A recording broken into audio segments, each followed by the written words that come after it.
And well, hello there, everybody. I want to talk to you about cooking in your van. So, whenever you cook anywhere, you have to make sure it's well ventilated. In my case here, I have a small butane burner stove. So, it takes all those little butane canisters. And as much as possible, I try to cook outside of my van as much as possible. Maybe on a picnic table. If I'm camping, I might cook over a fire, or maybe whatever the case may be in terms of a picnic table that they provide. So I try to cook outside of my van. If I have to cook in my van, for example, I need to boil some water, or maybe I want to heat up some food, whatever the case may be, and or right now it's winter time when I'm doing this video, and I have to cook in my van, I make sure that there's proper airflow, that it's well ventilated. What I do is I crack open the front window, the front passenger window, and then I also crack open a window at the back of my van, one of the back windows, so that there's that proper airflow. The idea is you want it to be as well ventilated as possible. In some cases, if it's appropriate, I open up my side door here and I cook. So I have my butane burner stove right next to it, so that again there's proper airflow. Or I cook at the back of my van. I have a little kitchenette.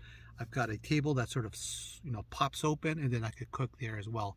However, but if I do have to cook, you want to make sure it's well ventilated. Granted that this van isn't an air chamber, it's not airtight, it's quite porous. There's always a draft, maybe because it's an old van, but there's always some type of airflow going.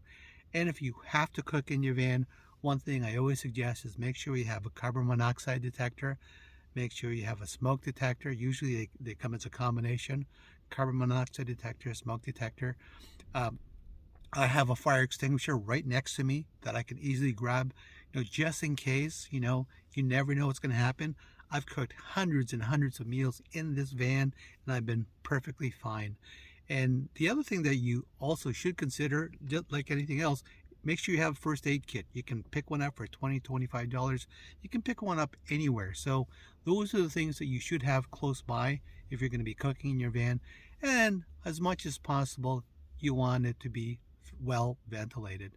And those are just some things that I keep in mind whenever I'm cooking in my van. If you are going to be using a butane stove in your van, make sure that it's well ventilated. Okay? Did I say it has to be well ventilated? Yeah, I think I did. So that's the number one thing. Thanks very much.